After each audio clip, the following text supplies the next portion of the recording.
हे देवा, का असा वागतोस माझ्यासोबत तू? उड बाबा, अशी कुठली पापा केली होती मी?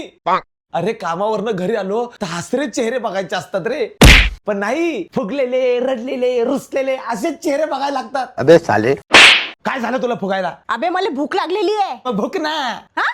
गया म्हणजे जेवण करून घे ना. मला इटाला तेच तेच तेच तेच खाऊन मला ना असं चविष्ट खायचंय. आता मला खा मग. अबे साले, मग पंजाबी खा. ओय सरसोदा साग, मक्के दी रोटी, ओय चोरून चोरून खाते खाते.